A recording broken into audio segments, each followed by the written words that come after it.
Ad-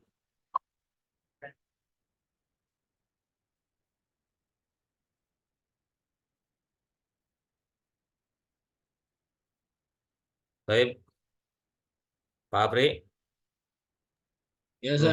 belum pada hadir ya? Belum.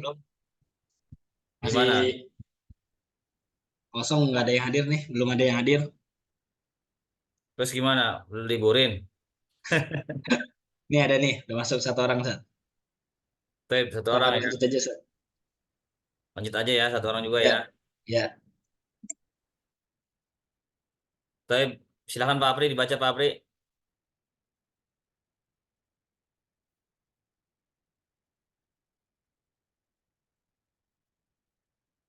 Pak Apri, kedengeran nggak suaranya? Bentar dulu. Dengar, Ustaz. Baik, silakan Pak, baca Pak. Hadisnya Pak. Bismillah. Qala al-mu'allif rahimahullah ta'ala at-ta'awunu wal ilmu wal amal. Wal amal, nam. An Abi Hurairah radhiyallahu ta'ala anhu anin Nabi sallallahu alaihi wasallam qala man naffasa an mu'minin kurbatan min kurabi dunya naffasallahu anhu kurbatan min kurabi yaumil qiyamah wa man yassara ala mu'sirin yassarallahu alaihi fid dunya wal akhirah wa man satara musliman satarahullahu fid dunya wal akhirah wallahu fi aunil abdi ma kana al abdu fi uni akhihi Fi'auni.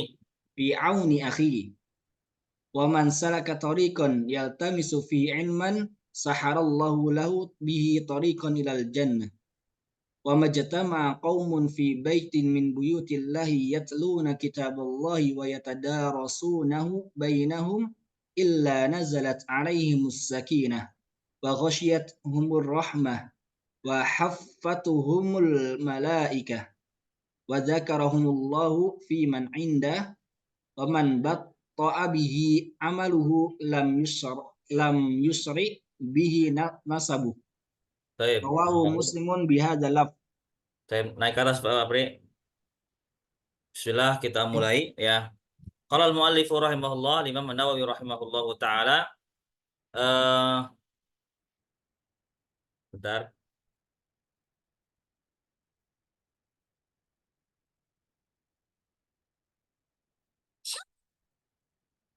Kok nggak fungsi ya? Sebentar, Pak.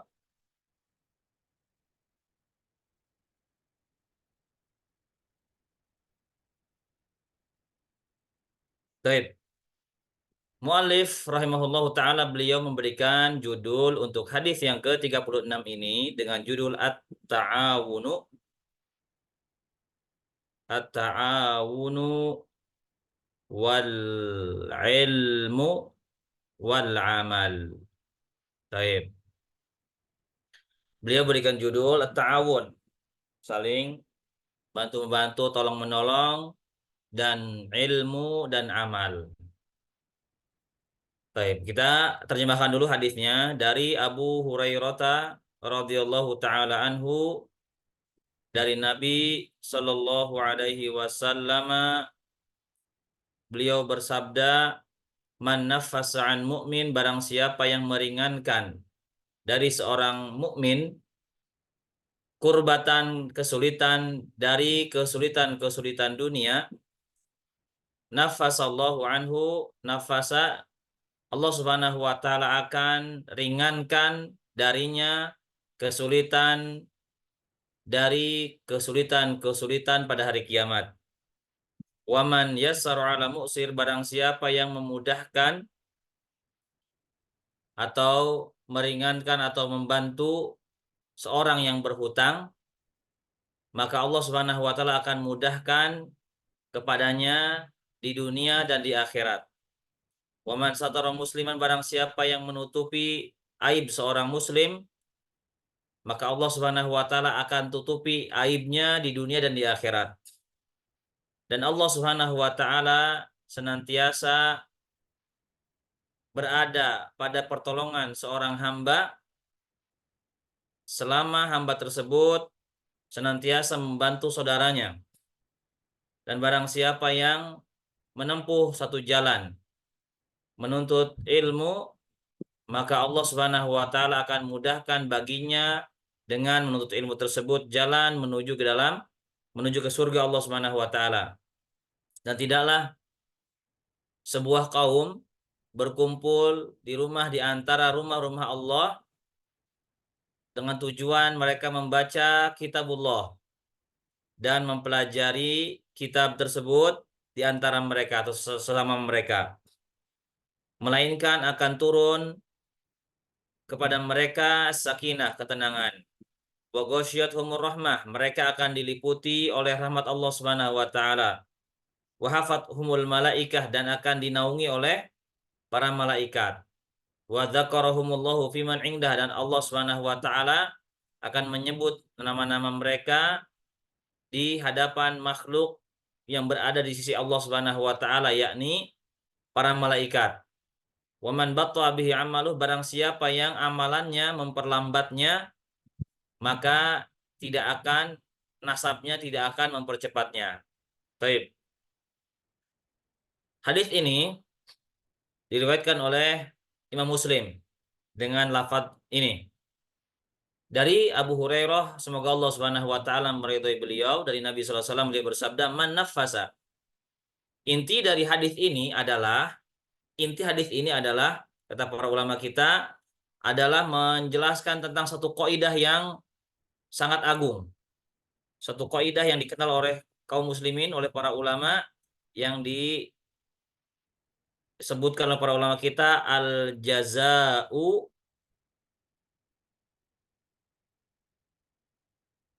min jinsil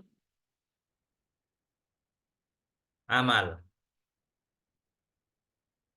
Balasan itu sesuai dengan amal perbuatan. Ini kaidah yang diambil oleh para ulama dari hadis yang ke-36 ini. Menjelaskan tentang bagaimana bentuk balasan itu sesuai dengan amalan yang dikerjakan oleh seorang hamba. Ya, sesuai dengan jerih payah yang dia lakukan. Maka seperti itulah nanti balasan yang akan dia dapatkan di dunia maupun di akhirat. Baik. Ini kaidah yang harus kita hafal. Al jaza'u min jinsil amal. Balasan sesuai dengan amalan. Man nafasa, di sini man menggunakan apa namanya? Ismul istifham. Artinya siapa? Di sini menunjukkan umum, siapa saja pelakunya. Ya. Siapa saja pelakunya, baik laki-laki maupun perempuan, besar maupun kecil, Arab non Arab, ya. Nafasa, nafasa artinya meringankan secara bahasa Indonesianya. Secara terjemahan artinya meringankan. Meringankan. Taib. Secara bahasa Arab, nafasa itu diambil dari kata nafas. Ya. Artinya seseorang ketika dia terlepas dari tekanan, dia bisa bernafas. Misal orang yang dicekik misalnya, kemudian cekikannya dilepas, kemudian orang tersebut dia tarik napas, napas lega seperti itu. Ya, atau misalnya ada orang yang dia tertenggelam misalnya, kelelep di air gitu ya. Kemudian dia bisa berpegangan ke sebuah ranting pohon misalnya, kemudian dia melepaskan nafas tersebut. Ya, makanya dalam istilah bahasa Arab juga dikenal dengan kata nifas. Nifas, ya. Artinya diambil dari kata nafas. Ya. Seseorang wanita ketika dia selesai melahirkan, ya, biasanya kan kalau ketika dia mau melahirkan itu atau ketika melahirkan itu dia ngeden gitu ya, narik nafas. Nah, itu ketika dia selesai dari melahirkan, akhirnya dia bernapas lega seperti itu, ya. Maka nafasa itu artinya meringankan. Meringankan dari seorang mukmin. Dari seorang mukmin kurbatan. Di sini Allah Subhanahu wa Rasulullah SAW beliau menyebutkan dengan sigoh nakiroh. Nakiroh itu bentuk umum.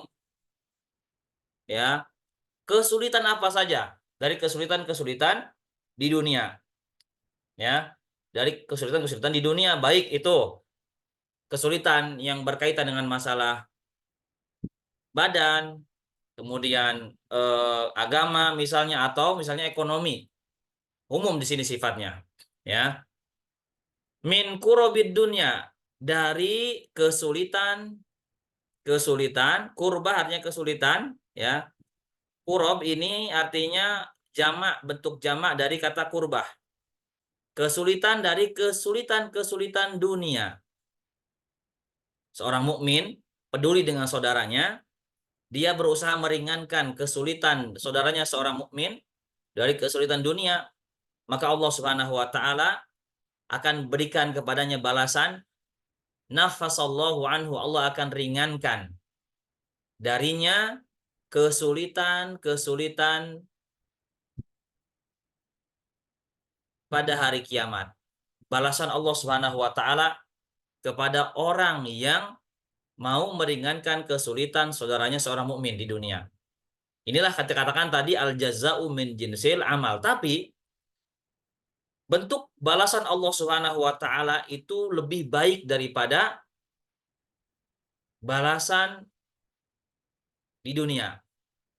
Bayangkan, tidak ada bandingannya kesulitan dunia dengan kesulitan yang ada nanti pada hari kiamat. Bukankah ketika manusia oleh Allah Subhanahu wa taala bangkitkan dari alam kubur mereka, manusia dalam keadaan yang sangat menegangkan. Mereka merasa sangat menakutkan kengerian yang mereka saksikan pada hari kiamat tersebut. Mereka dibangkitkan oleh Allah Subhanahu wa taala dalam kondisi uratan, hufatan, uratan, ghurlan, tidak berpakaian, tidak beralas kaki, dan tidak dikhitan. Ya, kemudian tudna syamsu yaumil qiyamati ala qadri milin, matahari didekatkan 1 mil jaraknya oleh Allah Subhanahu wa taala. Ya, dan mereka ada yang mengucurkan keringat sehingga menenggelamkan sesuai dengan kadar amal mereka di dunia. Ada yang sampai betis, ada yang sampai mata kaki, betis, pahanya, pinggangnya, bahkan ada yang sampai tenggelam, sampai me, membuatnya tenggelam dengan keringatnya tersebut sampai mulutnya, ya. Dan manusia saat itu mereka dalam kondisi sangat ketakutan, tidak jelas nasib mereka bagaimana. Akhirnya mereka datang kepada Rasulullah SAW, datang kepada para nabi untuk meminta agar Allah Subhanahu wa taala segera mengadili mereka karena mereka tidak sanggup menahan ngerinya yang terjadi pada hari kiamat tersebut. Akhirnya mereka berbondong-bondong datang pada Nabi Adam alaihissalam untuk agar Allah Subhanahu wa taala segera menghakimi mereka. Namun Nabi Adam menolak, ya. Beliau menyebutkan kesalahannya ketika di dunia, yakni ketika dia dilarang memakan buah yang terlarang di surga, dia melanggarnya. Kata Nabi Adam, aku tidak pernah melihat murkanya Allah Subhanahu wa taala sebelum ini, dan aku tidak tidak pernah melihatnya murkanya Allah Subhanahu wa taala setelah ini. Ya, akhirnya kata beliau, nafsi-nafsi, sendiri-sendiri. Ya, silahkan datang kepada Nuh. Dia adalah seorang rasul yang pertama kali diutus oleh Allah Subhanahu wa taala. Datang kepada Nabi Nuh alaihissalam, sama. Jawaban beliau juga sama. Ya, Nabi Nuh alaihissalam memerintahkan supaya orang-orang datang kepada Nabi Ibrahim. Jawabannya pun sama. Masing-masing dari mereka menyebutkan kesalahan mereka di dunia. Ya. Kemudian Nabi Ibrahim memerintahkan agar mereka mendatangi Nabi Musa. Nabi Musa pun menolak. Ya, hanya mengatakan nafsi-nafsi, tidak bisa memberikan manfaat kepada mereka. Akhirnya datang kepada Nabi Isa. Nabi Isa pun menolak. Sampai akhirnya datang kepada Nabi Muhammad SAW. Ya, lalu akhirnya Nabi Muhammad SAW beliau sujud di bawah arsy Allah Subhanahu wa taala.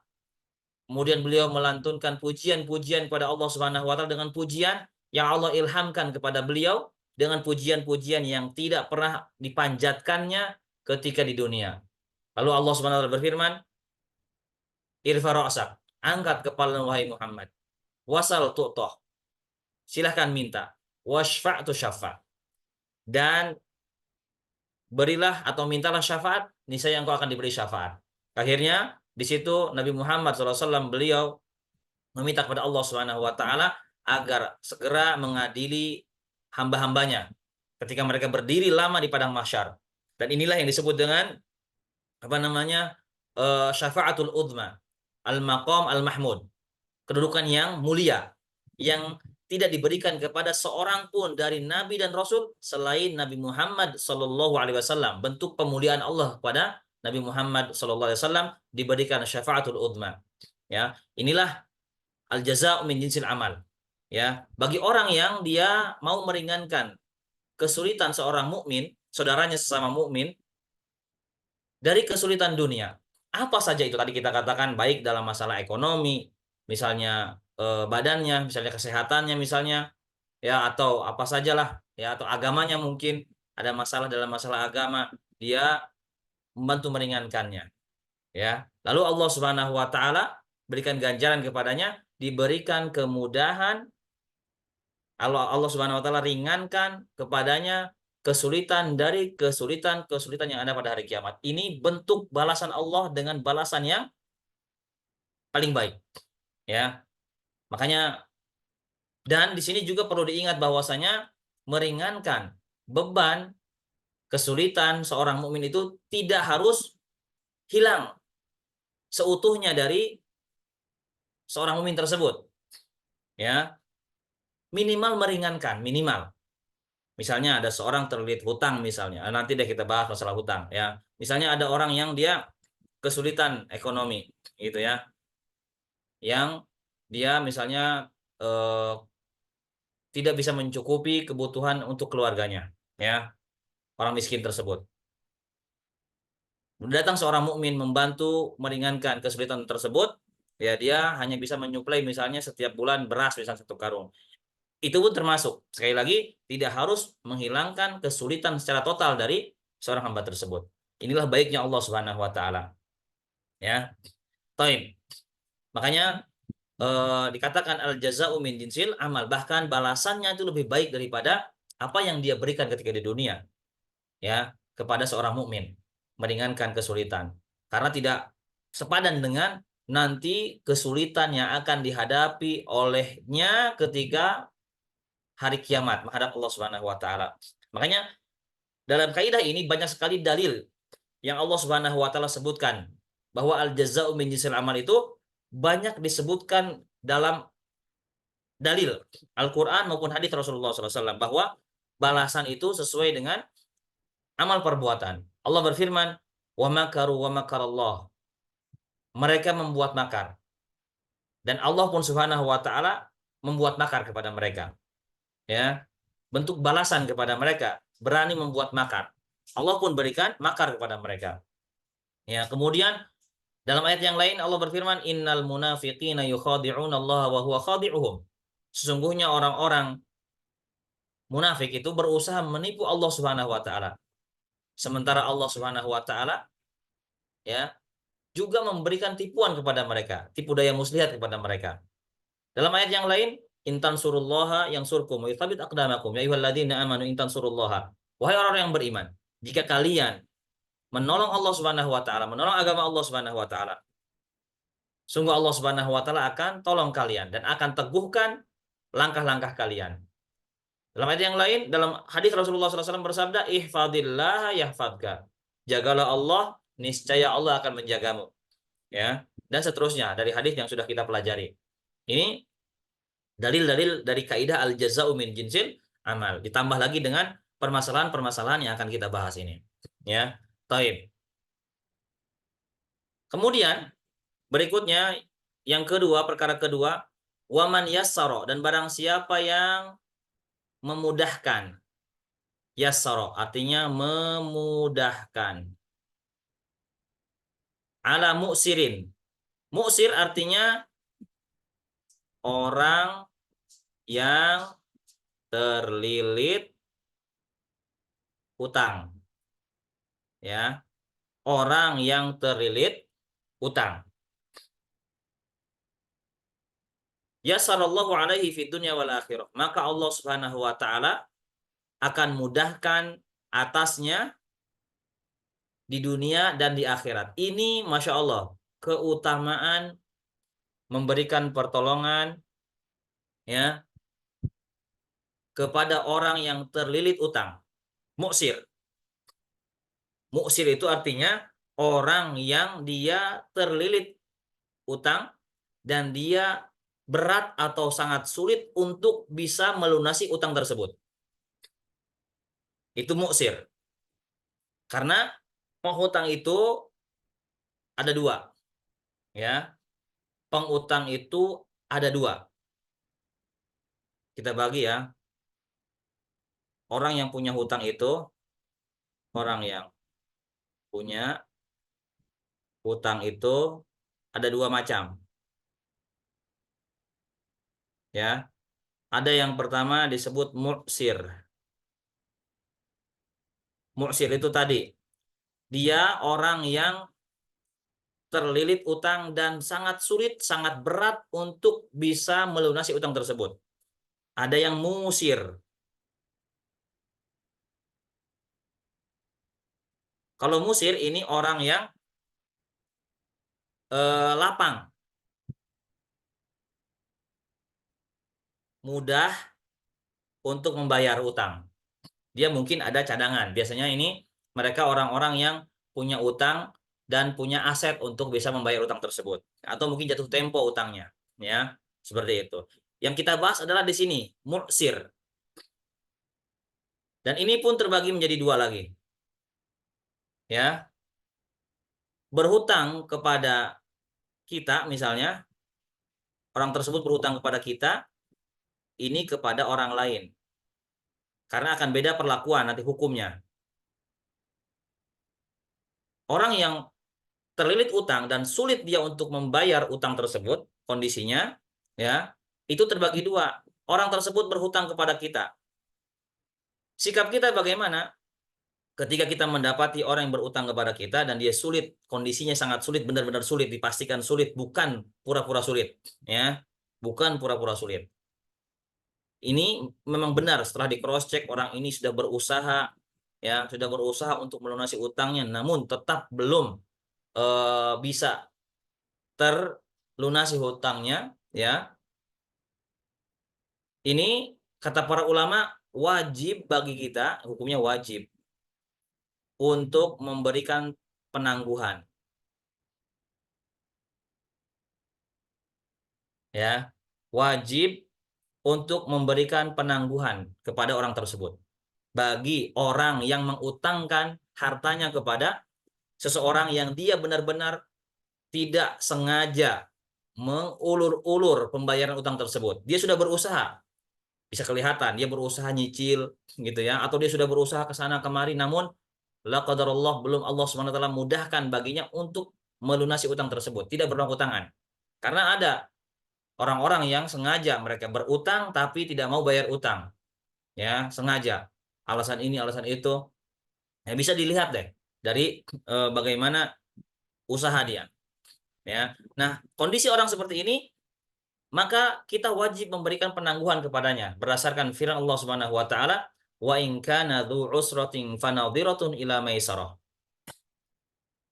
Dalam surah Al-Baqarah berfirman, dan apabila orang yang berutang tersebut dalam kondisi sulit, ya, sulit untuk bisa melunasi utangnya, fanadhiratun ila maisarah. Maka berikanlah tangguh kepada orang tersebut, penangguhan waktu untuk melunasi utangnya sampai dia memiliki kemudahan untuk membayar utang tersebut.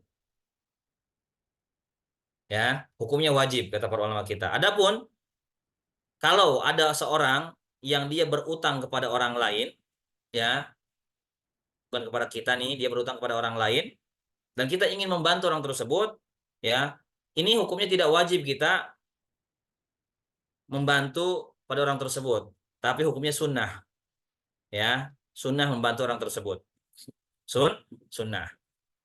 Dan siapa yang harus dibantu? Itu dia tadi, orang yang benar-benar dia punya utang karena untuk satu kebutuhan, ya, kebutuhan yang memang dia perlukan, dia butuhkan. Apalagi kondisinya terdesak misalnya, ya. Kemudian dia berupaya untuk membayar, namun sekali lagi kondisi memaksa dia untuk belum bisa melunasi secara cepat. Ya, maka kalau kita ingin membantu orang tersebut, ini sunnah hukumnya. ya sunnah karena bukan kewajiban kita. Kalau yang wajib tadi, kalau dia berutang kepada kita, kita minta untuk kita memberikan waktu penangguhan kepadanya sampai dia bisa melunasi utangnya. Yang terbaik adalah kata Allah Subhanahu wa taala, wa ang tasaddaqu khairul lakum in kuntum ta'lamun. Dan apabila kalian memberikan sedekah kepada orang tersebut, baik sedekah tersebut adalah berupa diskon, potongan utang atau seluruhnya, itu jauh lebih baik. Kata Allah Subhanahu wa taala, pahalanya jauh lebih baik. Masya Allah. Bahkan disebutkan dalam sebuah riwayat, ya, ketika seseorang menghutangkan hartanya kepada orang lain, dia akan diberikan pahala sedekah dengan sebesar harta yang dia pinjamkan, utangkan kepada saudaranya seorang mukmin. Setiap harinya diberikan pahala seperti dia bersedekah dengan sebesar harta yang dia pinjamkan kepada atau utangkan kepada saudaranya, pada temannya, sesama muslim, sama mukmin. Ya, itu keajaiban memberikan utang, ya. Dan salah satu amalan yang dicintai oleh Allah Subhanahu wa taala, ya. Salah satu amalan yang dicintai oleh Allah Subhanahu wa taala adalah membantu orang lain terbebas dari utang. Ini salah satu keistimewaan masalah utang piutang. Walaupun berat juga ancamannya bagi orang-orang yang dia berhutang dan tidak membayar, ya. Tapi bagi orang-orang yang dia berusaha memberikan kebaikan, memberikan utang, memberikan tangguh, apalagi mensedekahkan baik sebagian maupun seluruhnya, itu besar pahalanya di sisi Allah Subhanahu wa taala. Bahkan setiap harinya dinilai sedekah dengan sebesar harta yang dipinjamkan. Kalau orang yang mengerti ini, ya, dia akan senang bila saudaranya itu belum bisa melunasi utangnya, ya.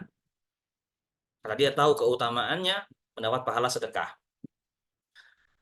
Rasulullah SAW dia bersabda dalam sebuah riwayat Imam At-Tabrani, wa habbul a'mali ilallahi ta'ala sururun tudkhiluhu ala muslim. Dan amalan yang paling dicintai oleh Allah Subhanahu wa taala adalah engkau memasukkan kebahagiaan kepada seorang muslim, membuat seorang muslim bahagia. Makanya ada juga larangan di dalam hadis Rasulullah SAW memberikan rasa takut kepada seorang muslim. Ya, misalnya dikagetin, ditakut-takutin misalnya. Ya, makanya terkena ancaman tuh orang yang suka iseng, misalnya naruh pocong-pocongan di pinggir jalan yang gelap misalnya, supaya orang-orang takut. Dia sengaja bikin konten kreator. Ya, pengen tahu bagaimana reaksi orang yang ketika ditakut-takutin. Ya, ini nggak boleh. Dalam hadis diancam oleh Rasulullah SAW. Nggak boleh seorang muslim itu membuat takut orang muslim lain. Atau membuat berita-berita yang menakut-nakuti kaum muslimin. Ya, misalnya nanti pada bulan sekian, tanggal sekian, tahun sekian akan terjadi begitu begini. Akhirnya membuat orang cemas. Ya, dulu seperti terjadi tahun 2012, ya. Ya, ada prediksi nanti tahun 2012 akan terjadi kiamat. Nggak sedikit orang yang stres di sana, yang ketakutan. Nah, hal-hal seperti ini, ya, yang dilarang oleh syariat kita.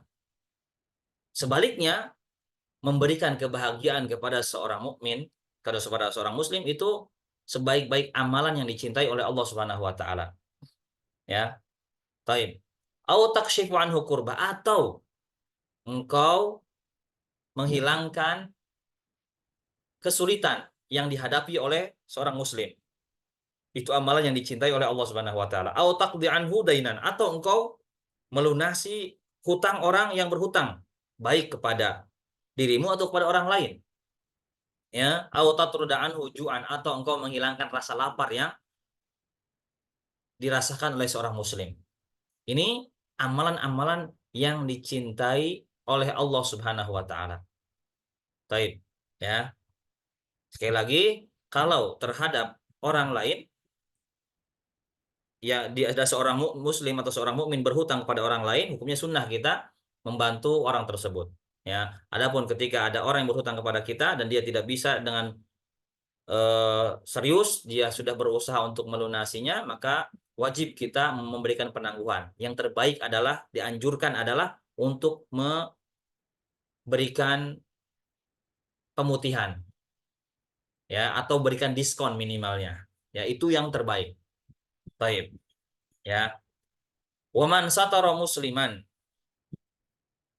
ya. Waman satara musliman satarahullahu fid dunya wal akhirah. Waman satara, barang siapa yang satara artinya menutupi seorang muslim. Maksudnya adalah menutupi aib atau keburukan. Setiap muslim pasti punya aib. Gak mungkin ada orang yang tidak punya aib. Kecuali Rasulullah SAW. Ya, karena beliau maksum, terjaga hidupnya oleh Allah Subhanahu wa taala dari aib. Apalagi aib-aib yang bisa mencoreng kemuliaan risalah yang beliau emban. Ya, adapun manusia yang lainnya tidak maksum. Bisa atau apa namanya terancam akan bisa melakukan sebuah dosa dan maksiat, ya, dari aib.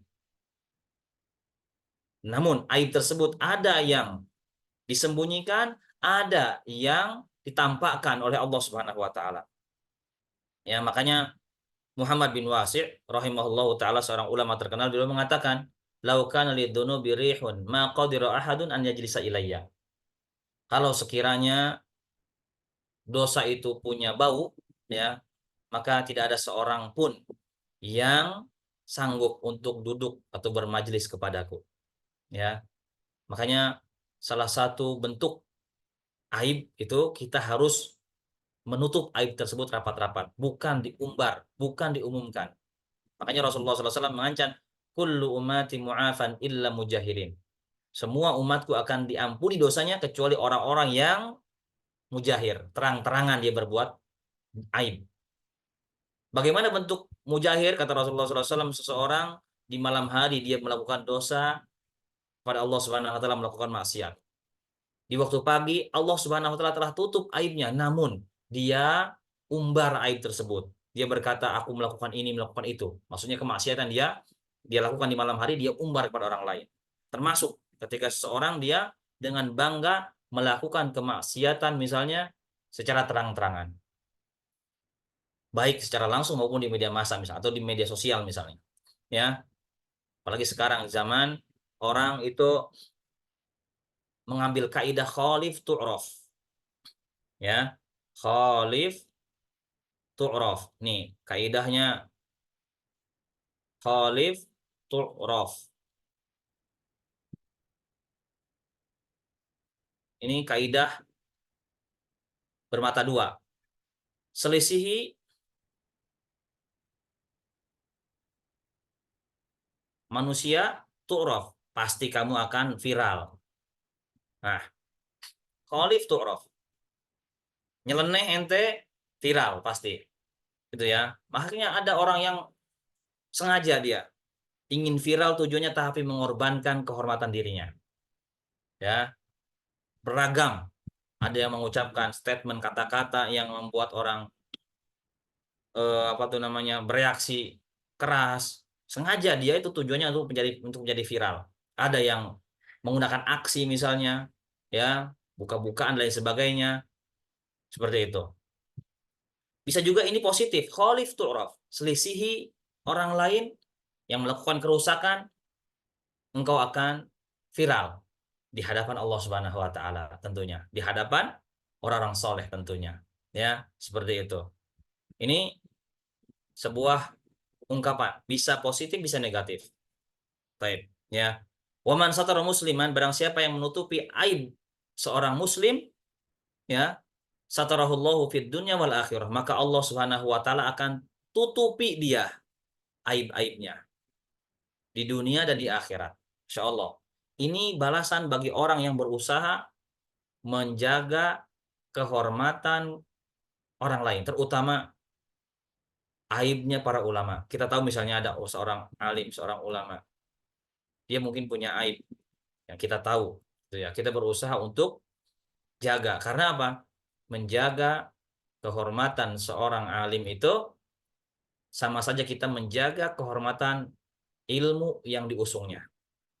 Begitupun juga sama, menjaga kehormatan seorang pemimpin, ya, menjaga aib seorang pemimpin berarti menjaga kehormatan, kewibawaan yang dimiliki oleh pemimpin tersebut, supaya dia tetap disegani, dihormati oleh rakyatnya. Makanya juga ini termasuk nasihat untuk kita semua. Terkadang, ya, zaman sekarang ini di tanah air kita, orang-orang sangat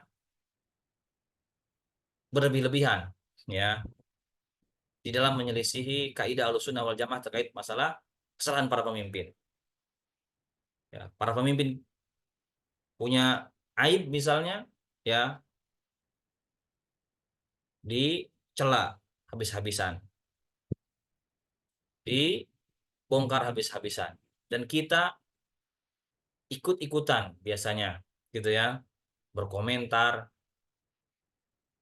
dan lain sebagainya. Maka terkait masalah ini, kalau kita menemukan ada sebuah aib yang kita lihat dari seorang muslim, seorang mukmin, yang terbaik adalah menutup aib tersebut. Ya, kalau dia bukan pelaku dosa terang-terangan. Tapi kalau dia pelaku dosa terang-terangan, itu dianjurkan, ya, atau bukan dianjurkan, istilahnya tidak mengapa, ya, kita membongkar aib tersebut supaya orang-orang apa namanya, terhindar dari keburukan orang tersebut, ya, terhindar dari keburukan orang tersebut, atau kita laporkan kepada pihak yang bisa menahan perbuatan orang tersebut, ya. Misalnya ada orang yang terang-terangan, ya, mengajak kepada zina misalnya, kita laporkan kepada pihak yang berwajib, gitu ya, karena dia terang-terangan seperti itu. Ini kalau dia terang-terangan. Tapi kalau dia melakukan kesalahan antara dia dengan Allah Subhanahu wa taala dan kita qadarullah melihatnya, maka yang terbaik adalah menutup aib orang tersebut. Tidak kita umbar, tidak kita sebarkan kepada orang lain. Karena terdapat, apalagi kita sengaja mencari kesalahan orang-orang, ya. Biasanya ini pekerjaan orang-orang yang sengaja mencari nafkahnya dari menyebarkan aib kaum muslimin, baik orang-orang yang memang apa tuh namanya, public figure atau bukan. Ya, hati-hati, ini juga khawatir terkena ancaman Nabi Muhammad SAW. Ya ma'asyara man amana bilisanihi walam yadkhulil imanu fi qalbi. Wahai orang-orang yang dia mengaku beriman dengan lisannya, tapi iman tersebut belum sampai kepada hatinya. La tagtabul muslimin, jangan menggibahi orang-orang Islam atau kaum muslimin. Wala tattabi'u auratihim, jangan mencari-cari kesalahan, aib kaum muslimin. Fa innahu man yattabi' auratihim, karena siapa yang berusaha mencari-cari kesalahan kaum muslimin, yattabi'illahu auratahu, Allah Subhanahu wa taala, ya, akan mencari-cari kesalahan orang tersebut. Dan barang siapa yang oleh Allah Subhanahu wa taala cari tahu aibnya, kesalahannya, maka Allah Subhanahu wa taala akan bongkar kesalahan orang tersebut walaupun di dalam rumahnya. Ini sebisa mungkin kita berusaha menghindari mencari-cari kesalahan kaum muslimin, ya. Makanya Allah berfirman wala tajassasu, jangan kalian saling tajassus, mencari-cari kesalahan, ya, memata-matai, ya. Pernah Umar bin Khattab radhiyallahu taala anhu dimata-matai oleh seorang sahabat yang lain yang bernama Thalhah kalau tidak salah, ya. Setiap malam atau mungkin eh, sering, hampir setiap malam Umar bin Khattab ini selalu mendatangi rumah seorang janda, ya. Umar bin Khattab dicurigai, ya, kenapa nih tiap malam atau hampir setiap malam beliau ke sini.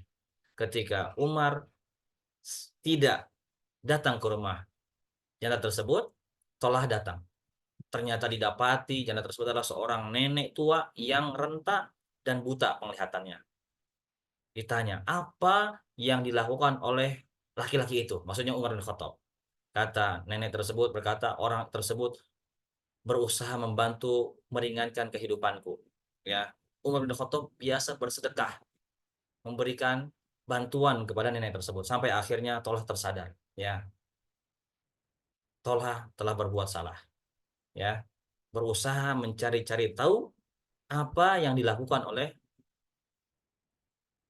Amirul Mukminin Umar bin Khattab radhiyallahu taala anhu. Ya, kalau istilah sekarang itu kepo istilahnya, ya. Kepo, ya. Semua urusan orang pengen tahu, ya. Dan sebisa mungkin kita hindarkan, ya, menjauhkan diri kita dari berita-berita gosip. Sekarang itu dunia zamannya digital. Arus informasi sangat mudah sampai kepada kita, ya. Tinggal kita bisa bagaimana bersikap di dalam menghadapi eh, hal tersebut, ya, fitnah tersebut, ya. Allah Subhanahu wa taala akan tutup aib orang tersebut di dunia dan di akhirat. Terutama kita butuh kepada Allah Subhanahu wa taala, ditutup aib kita ketika di akhirat. Di dunia mungkin kita selamat. Allah tidak bongkar aib kita, tapi nanti di akhir di hari kiamat, ya, Allah akan singkap semua aib yang kita kerjakan. Ya, kalau kita tidak bisa menjaga aib orang lain, terus sama muslim. Ya, ini renungan buat kita semuanya. Baik, ya. Terutama seorang mukmin itu ketika nanti dia dihisab oleh Allah Subhanahu wa taala, dia akan diberikan keistimewaan oleh Allah Subhanahu wa taala. Diaudit, dihisab dengan cara disendirikan, tertutup dari pandangan manusia yang lain. Ya. Allah Subhanahu wa taala akan sebutkan, bukankah engkau telah berbuat dosa ini, dosa itu pada hari ini, pada tanggal itu, pada detik ini, menit ini, sampai dia itu sudah tidak bisa mengelak lagi. Iya ya. Ya. Dia sudah pasrah, seolah-olah dia tidak akan selamat pada hari itu. Lalu Allah Subhanahu wa taala, laqad satartuha 'alaika fi al-yaum. Hari ini telah aku tutup aibmu pada hari ini, aibmu telah aku tutup. Ya, sebagaimana Allah Subhanahu wa taala tadi sendirikan dia. Tapi orang-orang kafir, orang-orang fajir, dia akan disidang atau mereka akan disidang di hadapan seluruh halayak manusia. Dilihat dari ujung sampai ujung. Ya, gimana? Enggak sedih kita, enggak malu kita. Di dunia saja logikanya kalau kita punya salah, ya, melakukan dosa kesalahan di arah keliling kampung, malunya nggak karuan. Baru satu kampung, jangan satu kampung misalnya, satu masjid aja, ya, kita ada melakukan kesalahan, kemudian diumumkan oleh pihak DKM misalnya, kesalahan kita begini begini begini begini, malunya naudzubillah, ya. Baru satu masjid, atau mungkin di dalam rumah kita punya kesalahan, dibongkar oleh salah seorang anggota rumah kita misalnya, ya, di hadapan keluarga kita, malu kita, ya. Gimana nanti di akhirat? Dunia boleh selamat, tapi di akhirat belum tentu. Allah Maha Kuasa. Wa husila ma fis sudur. Allah Subhanahu wa taala akan menyingkap apa yang tersembunyi dalam hati. Baik. Wallahu fi aunil abdi. Dan Allah Subhanahu wa taala senantiasa fi aunil abdi. Berada pada pertolongan seorang hamba. Pertolongan kepada seorang hamba. Artinya Allah Subhanahu wa taala akan memberikan pertolongan kepada seorang hamba yang dia kehendaki. Apa syaratnya? Maka nal abdu fi auni akhihi, selama si hamba tersebut menolong saudaranya tersebut. Inilah keutamaan menolong orang lain. Allah akan senantiasa memberikan pertolongannya kepada orang yang mau peduli kepada orang lain dengan memberikan pertolongan. Makanya tadi kita katakan al jazau min jinsil amal. Meskipun orang yang dibantu tidak memberikan pertolongan kepada kita sebagai balas budi, tapi akan ada yang membalas pertolongan tersebut, yaitu Allah Subhanahu wa taala. Cepat atau lambat.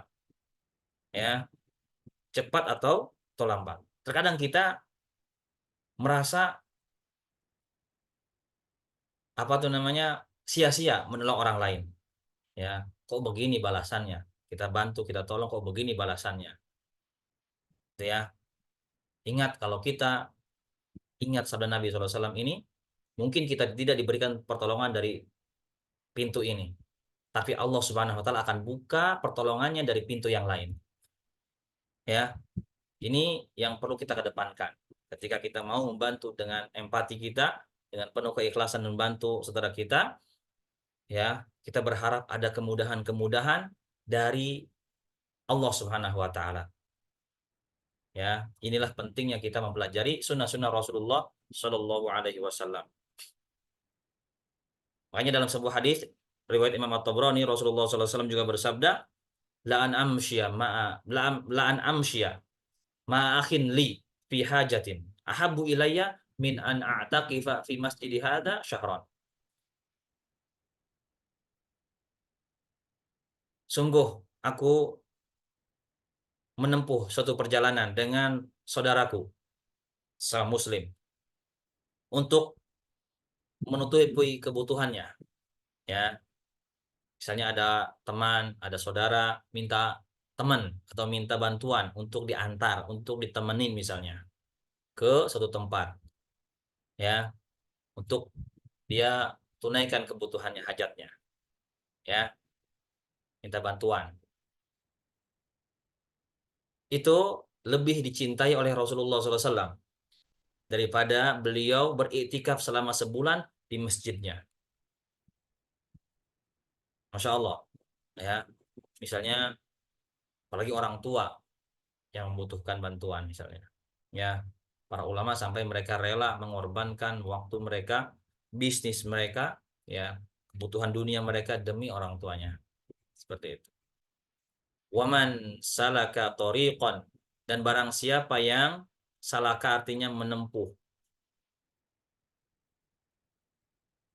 tariqan suatu jalan, yaltamisu fihi ilman, yaltamisu artinya tolaba, artinya menuntut atau mencari, dalam rangka mencari ilmu.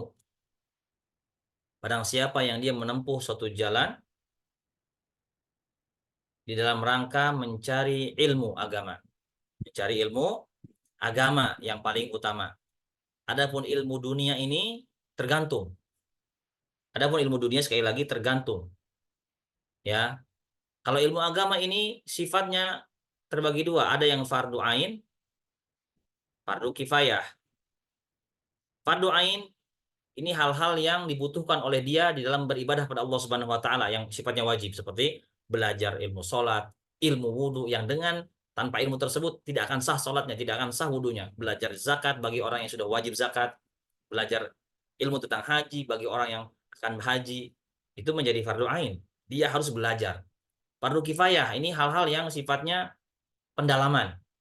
Seperti misalnya belajar ilmu faraid, belajar ilmu waris, misal apa namanya, ilmu tentang usul fikih misalnya, itu fardu kifayah, ya. Kalau sudah ada orang yang mencukupi di daerahnya yang sudah belajar ilmu tersebut, maka gugur kewajiban atas dia, ya, fardu kifayah. Kalau ilmu dunia ini tergantung dari tujuannya untuk apa, ya, tujuannya untuk apa.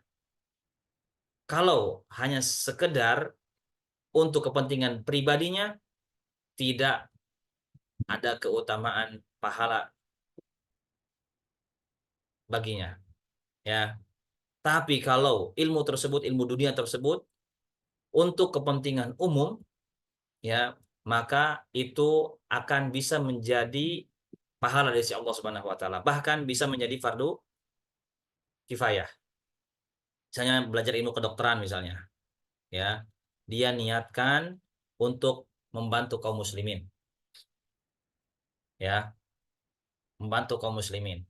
Harus ada kaum muslimin yang bisa menguasai ilmu kedokteran dan tidak ada seorang pun, maka saat itu dia akan mendapatkan kemuliaan di sisi Allah Subhanahu wa taala dengan menuntut ilmu tersebut, ya.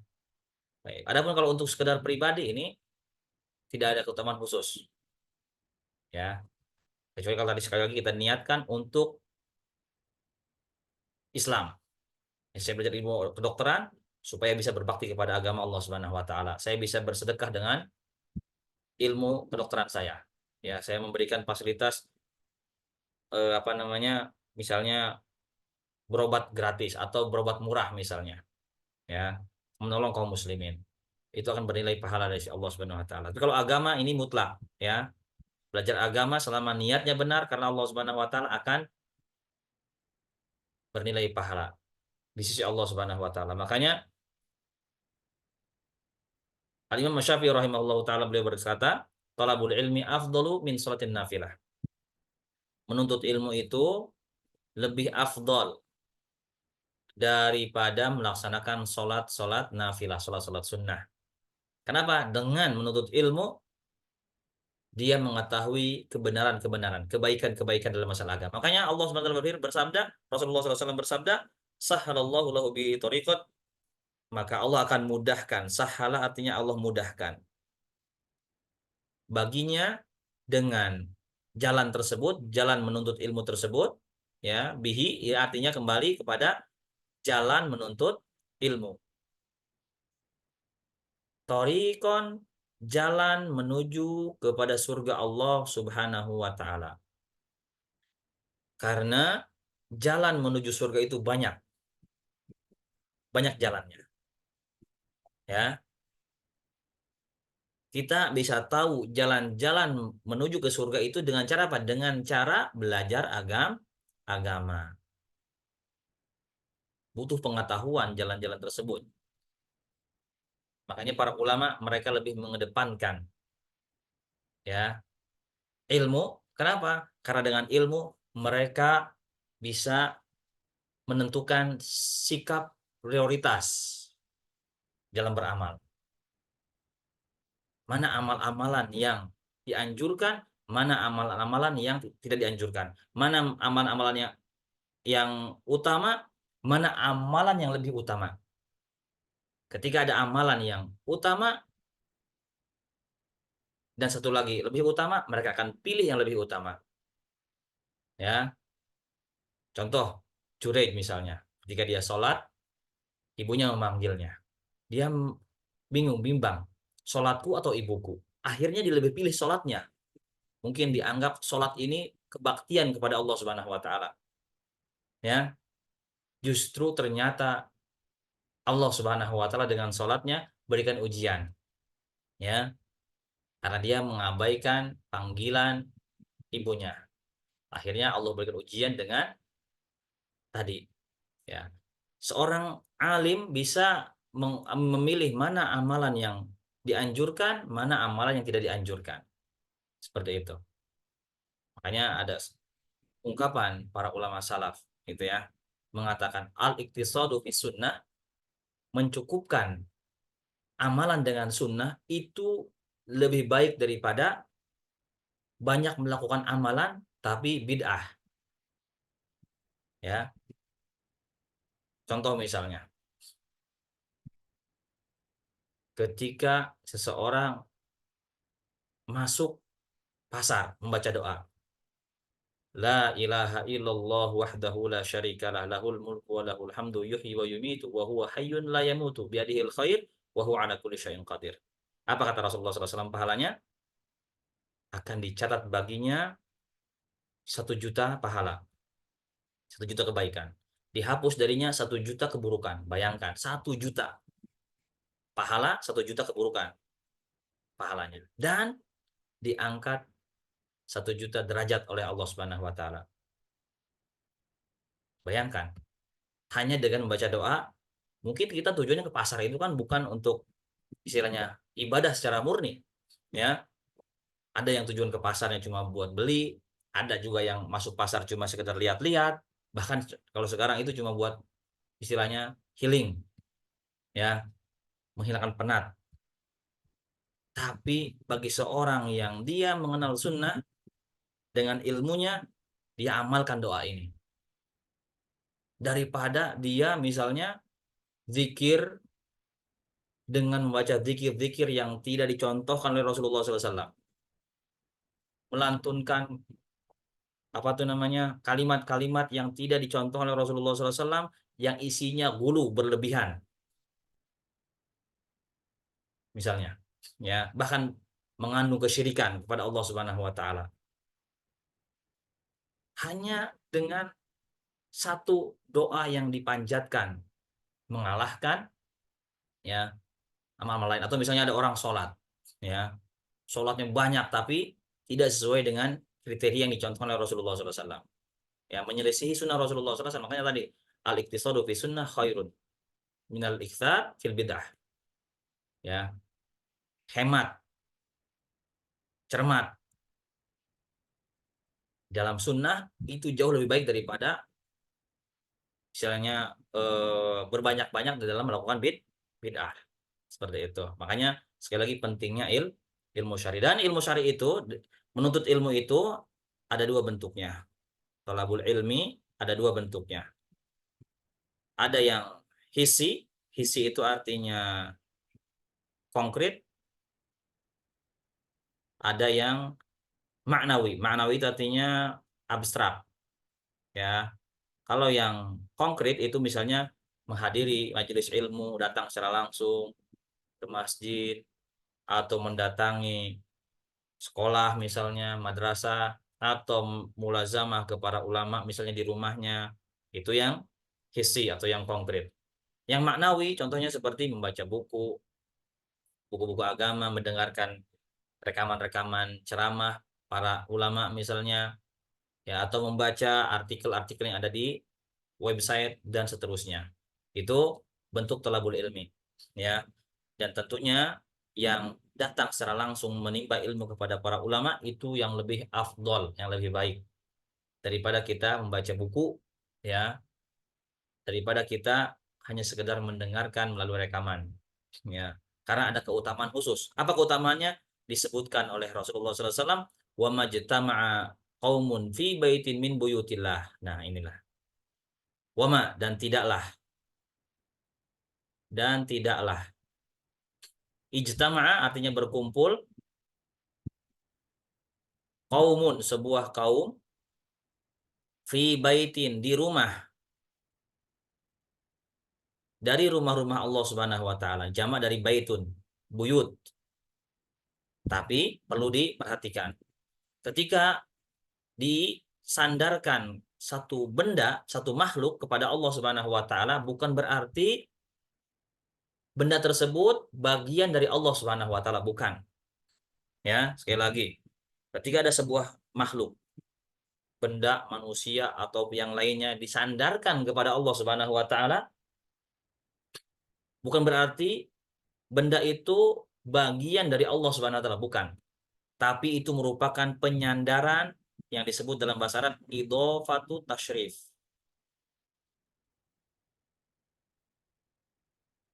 Penyandaran dengan tujuan pemuliaan, pengagungan. Nah, pemuliaan untuk benda tersebut atau makhluk tersebut kepada Allah Subhanahu wa taala.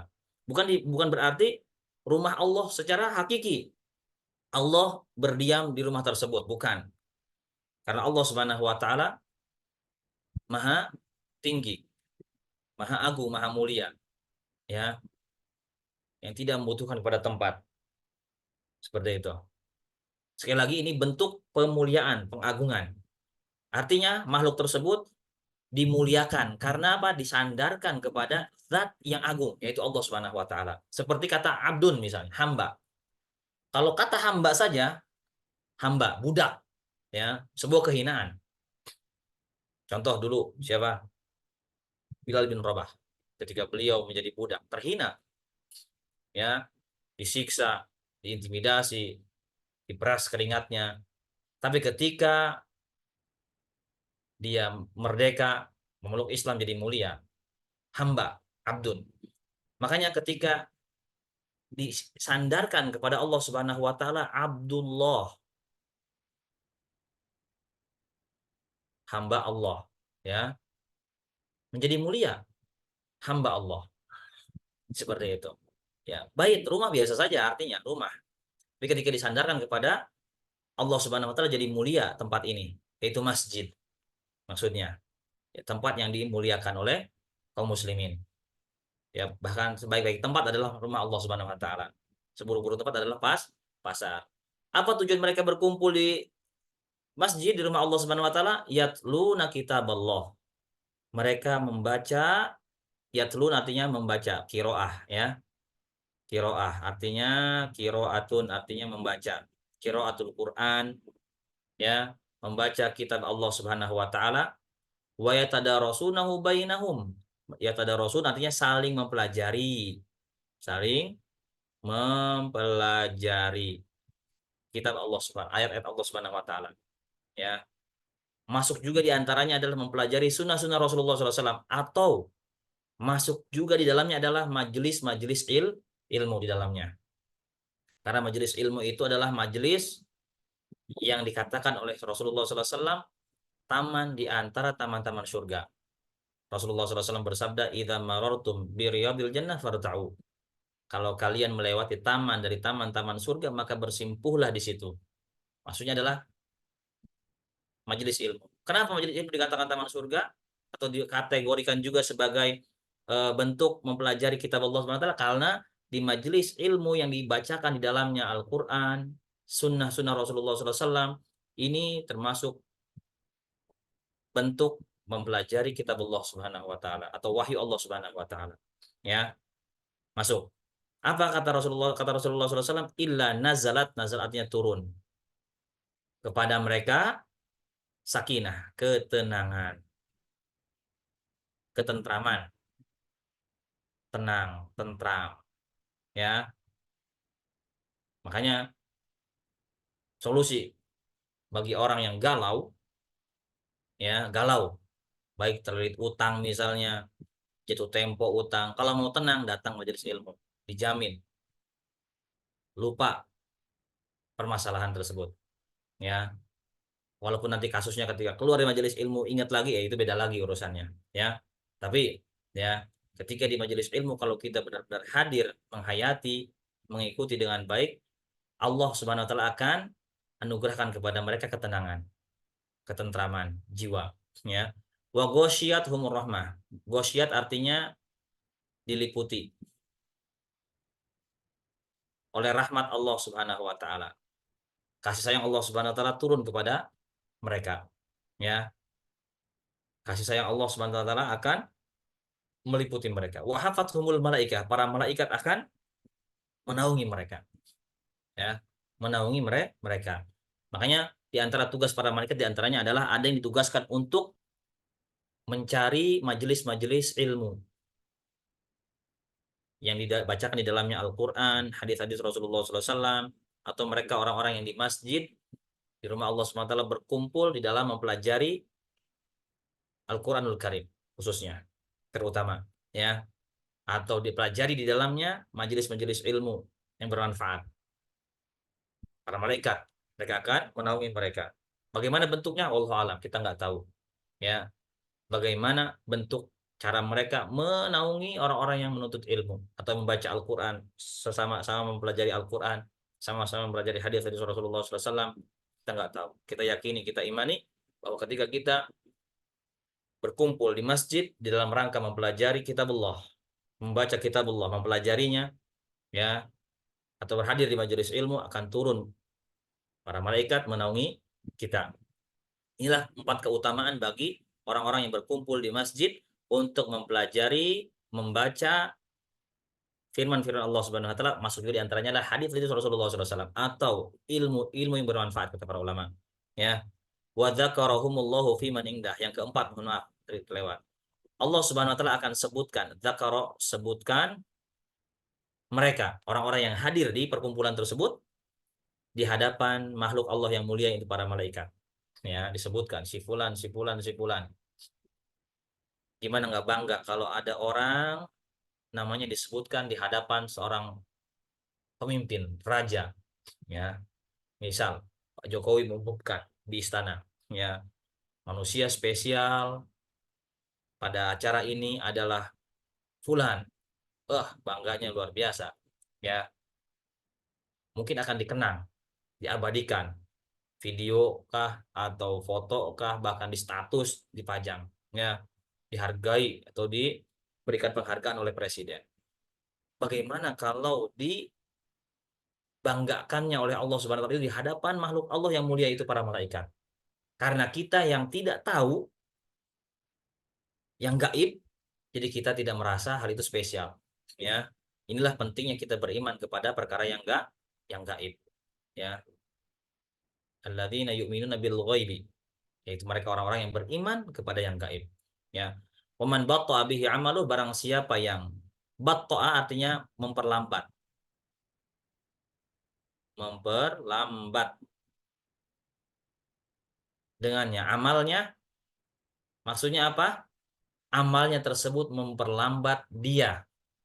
Disebutkan oleh para ulama, memperlambat di sini adalah ketika dia orang tersebut menyeberangi jembatan Shiratal Mustaqim. Karena disebutkan dalam riwayat bahwa manusia itu kondisinya ketika menyeberangi jembatan Shiratal Mustaqim itu beragam. Ada yang menyeberangi jembatan Shiratal Mustaqim secepat kedipan mata. Ada yang menyeberangi secepat kilat. Ada yang menyeberangi Shiratal Mustaqim seperti angin berhembus. Ada yang seperti apa tuh namanya, orang yang naik kendaraan paling cepat, kuda atau unta.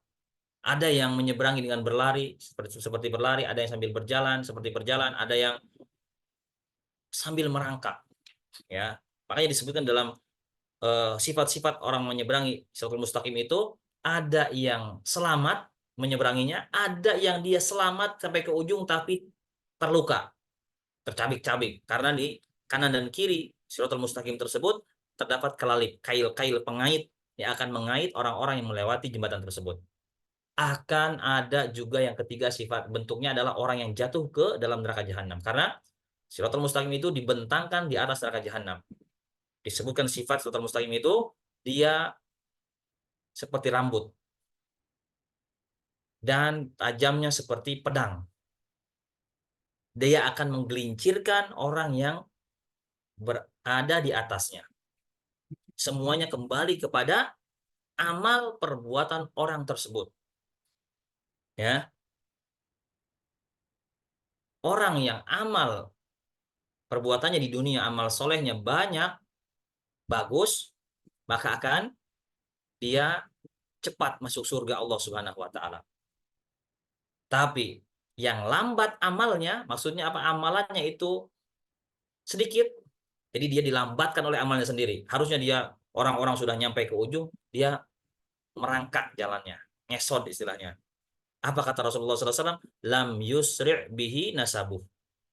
Yusri' artinya mempercepat. Lam tidak mempercepat dia menuju ke surga. Apanya? Nasabnya. Nasab seseorang, ya, itu tidak akan berpengaruh kalau tidak diikuti oleh amal soleh dia kepada Allah Subhanahu wa taala. Kalaulah nasab itu berpengaruh, ya, kalaulah nasab itu berpengaruh, maka tentunya paman Rasulullah SAW, Abu Thalib, tidak akan diberikan ancaman oleh Allah Subhanahu wa taala neraka. Makanya Allah berfirman dalam Al-Qur'an, "Walikulling darajatu mimma amilu." Dan setiap orang itu akan mendapatkan derajatnya masing-masing sesuai dengan kadar yang dia amalkan ketika di dunia. Wa ma rabbuka bighafilin amma ya'malun. Allah itu enggak lalai dari apa yang mereka kerjakan. Setiap orang itu akan mendapatkan kedudukannya, derajatnya masing-masing sesuai dengan amal mereka ketika di dunia. Semakin bagus kualitas amalnya, semakin bagus juga nanti posisinya di akhirat. Karena surga itu bertingkat-tingkat. Ya, kalau mau semakin tinggi, semakin bagus posisinya, semakin bagus juga amal soleh kita. Nasab tidak diikuti dengan amal soleh, sekali lagi tidak berpengaruh. Ya, dalam ayat yang lain Allah berfirman, "Man 'amila shalihan min dzakarin aw untha wa huwa mu'min falanuhyiyannahu hayatan thayyibah." Barang siapa yang beramal soleh dari laki-laki dan perempuan dan dia beriman pada Allah Subhanahu wa taala, maka Allah akan berikan kepadanya kehidupan yang baik, kebahagiaan di dunia. Walanajziyannahum ajrahum bi ahsani ma kanu ya'malun. Allah akan berikan kepadanya balasan di akhirat dengan balasan sebaik-baiknya terhadap amal mereka ketika di dunia. Ya, inilah janji Allah Subhanahu wa taala. Dalam ayat yang lain Allah berfirman, "Inna akramakum indallahi atqakum." Sesungguhnya orang paling mulia di sisi Allah Subhanahu wa taala di antara kalian adalah yang paling bertakwa. Siapa itu di antaranya? Ya Rasulullah yang paling terdepan. Ya, Rasulullah orang paling bertakwa. Makanya beliau dikatakan ana sayyidu waladi Adam yaumal qiyam. Aku yang akan menjadi penghulunya anak Adam nanti pada hari kiamat. Beliau orang paling bertakwa pada Allah Subhanahu wa taala. Wala fakhar, bukan untuk kesombongan. Ya, baik. Ini dalil-dalil yang mengatakan bahwa nasab tidak akan berpengaruh kalau tidak dibarengi dengan amal soleh. Kalau orang yang mengaku nasabnya bersambung kepada fulan, fulan, fulan, orang-orang terkenal, orang-orang mulia, ya, kalau tidak diikuti dengan amal soleh dia kepada Allah Subhanahu Wa Taala, ya sama saja. Ya, inna akramakum indallahi atqakum. Makanya eh, dalam haji wada Rasulullah SAW beliau berkhutbah, ya ayuhan nas, wahai sekalian manusia, ala inna rabbakum wahid. Bukankah Tuhan kalian itu satu? Wa inna abakum wahid, bapak moyang kalian itu satu awalnya. Ala la fadla li arabiyyin ala ajami. Tidak ada keutamaan, keistimewaan bagi orang Arab atas orang non-Arab. Wala li ajamin ala Arab. Begitu juga sebaliknya, tidak ada keistimewaan khusus bagi orang non-Arab atas orang Arab. Tidak pula keistimewaan khusus bagi orang yang berkulit merah terhadap kulit putih atau kulit hitam. Sebaliknya juga sama, ya. Illa bittaqwa, kecuali dengan ketakwaan kepada Allah Subhanahu wa taala. Itu yang akan menyelamatkan seseorang di hadapan Allah pada hari kiamat. Walaupun nasabnya bersambung kepada orang mulia, misalnya pada Rasulullah SAW, ya, tapi tidak dibarengi dengan iman dan takwa kepada Allah Subhanahu Wa Taala, ya, sebagaimana sabda Nabi SAW, lam yusri' bihi nasabuh, tidak akan mempercepatnya nasabnya. Ini Rasulullah SAW yang menyampaikan seperti itu. Wallahu a'lam bishawab. Ya, ini yang bisa kami sampaikan. Mudah-mudahan bermanfaat. Ada pertanyaan, Pak Apri? Nggak ada ya? Cukup kan Pak Apri ya? Sudah lewat. Mudah-mudahan bisa dipahami. Subhanakallah bihamdika asyhadu an la ilaha illa anta astaghfiruka wa atubu ilaik. Wassalamualaikum warahmatullahi wabarakatuh.